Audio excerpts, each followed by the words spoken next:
بيته أجمعين. إن الله وملائكته يصلون على النبي يا أيها الذين آمنوا صلوا عليه وسلموا تسليما. عليك يا سيدي يا رسول الله وعلى آلك يا سيدي يا حبيب الله. أعوذ بالله من الشيطان الرجيم. بسم الله الرحمن الرحيم. يا أيها النبي حسبك الله ومن اتبعك من المؤمنين. صدق الله العظيم وبلغنا رسوله النبي الأمين الحبيب الكريم. ونحن على ذلك من الشاهدين والشاكرين والحمد لله رب العالمين. مقتدر علماء کرام، سادات ذی وقار، خلفائے ذی شان، نہایت ہی قابل احترام معزز حاضرین سامعین، آج کا یہ عظیم الشان اجتماع جس کے اندر سلسلہ عالیہ محمدیہ نقشبندیہ عیدگاہ شریف کی بہاریں آفتاب و مہتاب موجود ہیں، ان کی تشریف آوری پر لیڈز اور گرد و نواح کے غیور مسلمانوں کو ہدیہ مبارکباد پیش کرتا ہوں۔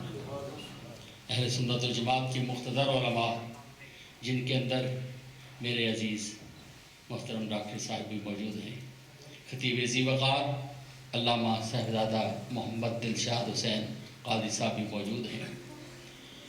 سبھی حضرات جانتے ہیں کہ لیڈز، گرد و نواح اور اس پورے ملک کے اندر بے شمار ایسے افراد موجود ہیں جنہیں بالواسطہ یا بلا واسطہ آستانہ عالیہ عیدگاہ شریف سے فیضان نصیب ہوا۔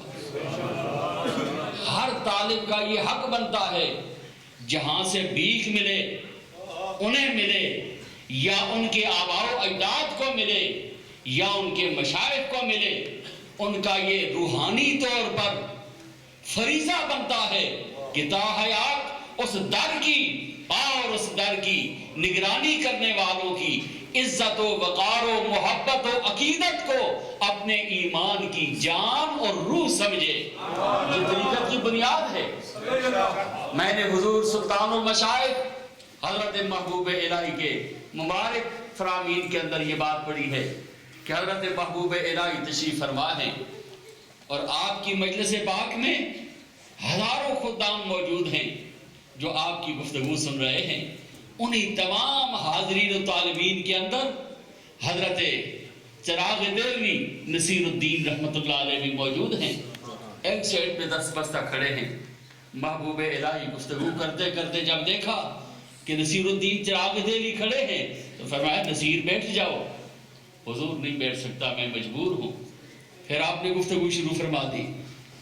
10-15 منٹ کے بعد پھر ان کی طرف دیکھا، فرمایا نصیر بیٹھ جاؤ، غریب نواز میرے لیے پریشانی ہے، میں نہیں بیٹھ سکتا۔ پھر محبوب الہی نے گفتگو شروع فرما دی۔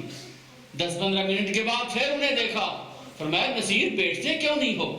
غریب نواز میں کیسے بیٹھوں، میں کیسے بیٹھوں کہ آپ کے چاہنے والوں کی طرف میری پیٹھ ہو جائے گی۔ جو آپ کو چاہنے والے ہیں، جو آپ کی بارگاہ سے فیوز و برکات پانے والے ہیں، ان کی طرف میری پشت نہ ہو جائے۔ یہ ہے وہ طریقت کی بنیاد، یہ ہے وہ فیوز و برکات حاصل کرنے کا طریقہ۔ کاش آج اس دور کے درویشوں کو بھی یہ درد نصیب ہو جائے، یہ نسبت نصیب ہو جائے، یہ محبتیں نصیب ہو جائیں۔ پھر پتہ چلتا ہے کہ ذکر کیا ہے، ذاکر کیا ہے، اور دل کی دنیا کا بدلنا کیا ہے اور رنگ کیا ہے۔ یہ بنیاد اگر ہم نہیں سمجھے تو ساری زندگی مرضی ہے ہم لگے رہیں۔ ذکر کی یہ شان ضرور ہے۔ اللہ نے ذکر کے متعلق فرمایا انما المؤمنون الذين اذا ذكر الله وجلت قلوبهم۔ واپس سے کہو سبحان اللہ۔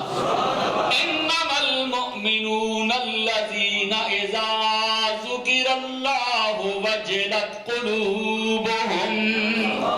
فرمایا ایمان والو سن لو، سوائے اس کے نہیں مومن وہ ہیں، ایمان والے وہ ہیں اذا ذکر اللہ وجلت قلوبہم، جب وہ ذکر سنتے ہیں، جب ان کے سامنے اللہ کا ذکر کیا جاتا ہے، اللہ کے ذکر کے نور سے ان کی دل کی دنیا بدل جاتی ہے۔ وجلت قلوبہم، ذکر سنتے ہی دل بدل جاتا ہے۔ کیوں؟ کہ ذکر حق آمد غذائی روح را، اور مرہم آمد ای دل مجروح را۔ ذکر کے اندر بہت کیفیات ہے، پر شرط یہ ہے جہاں سے یہ دولت ملے اس در کو بھی سمجھا جائے، اس گھر کو بھی سمجھا جائے۔ الحمدللہ آستانہ عالیہ عیدگاہ شریف سے تعلق رکھنے والوں، میں آپ حضرات کو مبارکباد پیش کرتا ہوں۔ آپ اپنے مرشد خانے کے ساتھ محبت و نسبت و عقیدت رکھتے ہوئے کس محبت کے ساتھ حاضر ہوئے، اللہ آپ کی حاضری میں فیضان و عرفان شامل فرمائے۔ مجھے جو آستانہ عالیہ عیدگاہ شریف سے تعلق و نسبت ہے، 1902 سے لے کر آج تک ہمارا خاندان آستانہ عالیہ عیدگاہ شریف سے وابستہ ہے۔ میرے والد صاحب، میرے ماموں صاحبان، میرے نانا رحمت اللہ علیہ، آستانہ عالیہ عیدگاہ شریف کا نام آتا گردنیں جھک جاتی، نگاہیں جھک جاتی، اس لیے جہاں سے خیر ملے وہاں نظریں بھی جھکتی ہیں، وہاں دل بھی جھکتا ہے۔ یہ علیحدہ بات ہے، کوئی خیر بھی لیتے ہیں، عقل بھی دکھاتے ہیں، خیر بھی پاتے ہیں، عقل بھی دکھاتے ہیں۔ حیا ہونا چاہیے۔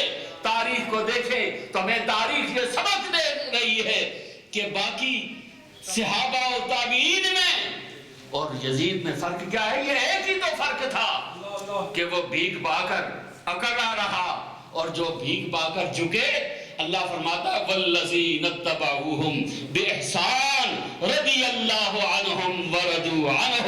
کہو سبحان اللہ۔ محبت ہی پہلی منزل ہے، محبت ہی بنیاد ہے۔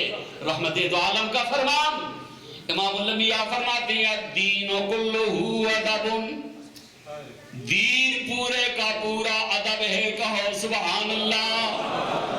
حضرت ابو ہریرہ کی روایت میں صاحب قبلہ کی موجودگی میں سنا رہا ہوں، فقط یہ ایک فرمان یاد کر لیں، اور یاد ہو گیا تو میری حاضری بھی قبول، آپ حضرات کا سننا بھی قبول۔ حضرت ابو ہریرہ رضی اللہ تعالیٰ عنہ فرماتے ہیں یوں تو امام الانبیاء کی بارگاہ سے مجھے بڑی دولتیں ملی، بھولی ہوئی حدیثیں یاد ہو گئیں، امام الانبیاء نے مجھے بہت کچھ دے کر مالا مال فرمایا، لیکن بالخصوص اوتیت النبی شیئین، میرے آقا نے مجھے دو چیزیں دی، اور ایسی چیزیں دی کہ مجھے مالا مال کر دیا۔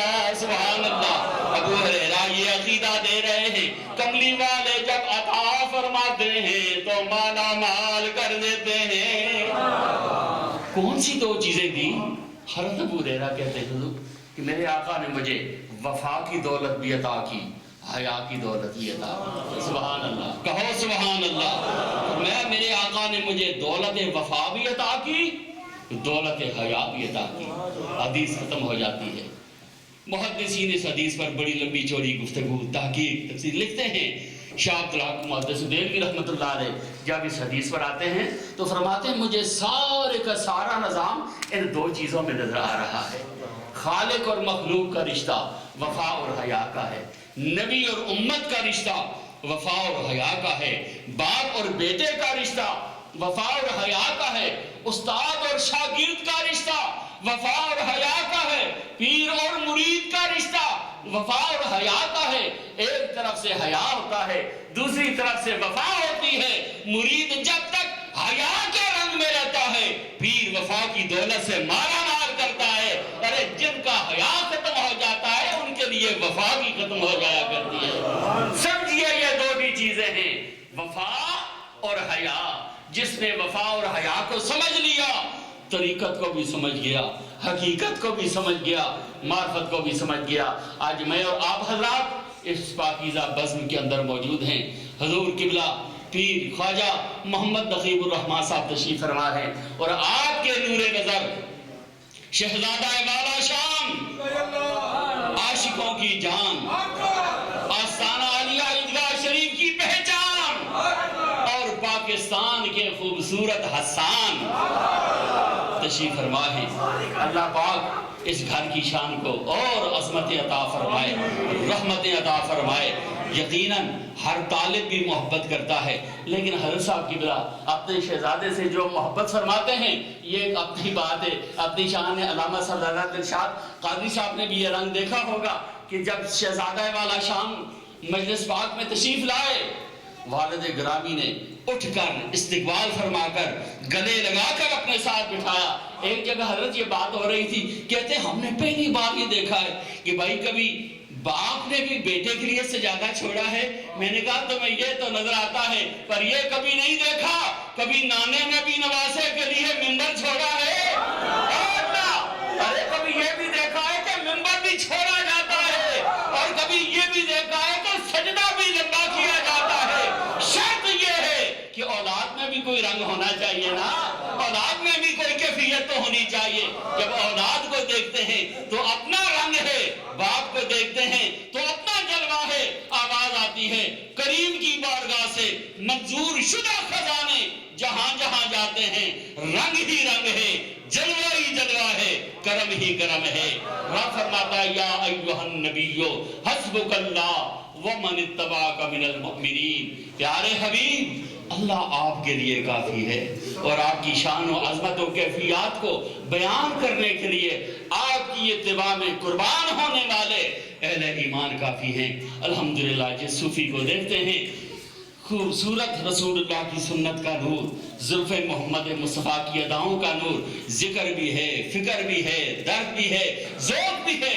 بارگاہ ولایت سے جو دولت ملتی ہے وہ یہی تو دولت ہے۔ اللہ اسی دولت پر استقامت عطا فرمائے۔ میں چاہتا ہوں کہ جلدی سے جلدی ہم صاحبزادہ والا شان کے خوبصورت بیان سے معزول ہو سکیں، پر اسی کے ساتھ ساتھ دنیا نعت کا بڑا خوبصورت نام کون ہے جو صاحبزادہ سید الطاف حسین شاہ صاحب کاظمی کو نہیں جانتا؟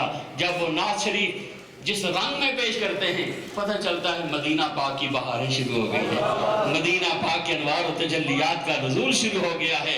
اور انشاءاللہ آج آپ حضرات بھی جب صاحبزادہ والا شان کی گفتگو سنیں گے، گزشتہ رات سبحان اللہ حسن مصطفیٰ بھی بیان ہوا، محبت مصطفیٰ بھی بیان ہوئی، عشق مصطفیٰ بھی بیان ہوا، قرب مصطفیٰ بھی بیان ہوا، اور حضور کی اولاد کے آداب کے ساتھ جو بیان ہوا۔ میں صدر صاحب آپ کو خراج محبت پیش کرتا ہوں کہ سیدہ خاتون جنت، سیدہ طیبہ طاہرہ کی شان جس خوبصورتی سے بیان کی، دل جھک رہے تھے، مزاج جھک رہے تھے، عقیدتیں قربان ہو رہی تھیں کہ کون ہے سیدہ مریم یک نسبت عیسیٰ عزیز، اور از سے نسبت سیدہ زہرا عزیز۔ جیسی شان والی حضور کی شہزادی ہے، کیا آپ نے الفاظ کا انتخاب کیا؟ کیا آپ نے محبتوں کا انتخاب کیا؟ اللہ آپ کے ذوق میں، اس محبت میں مزید اضافہ فرمائے۔ میری بھی یہی خواہش ہوگی، حضرت صاحب کی تمنا بھی یہی ہوگی کہ پھر اسی دیے کے ساتھ مزید دیا جلا کر روشن کیا جائے، منور کیا جائے، معطر کیا جائے۔ اللہ کریم سب کی حاضری بارگاہ ولایت میں قبول اور منظور فرمائے۔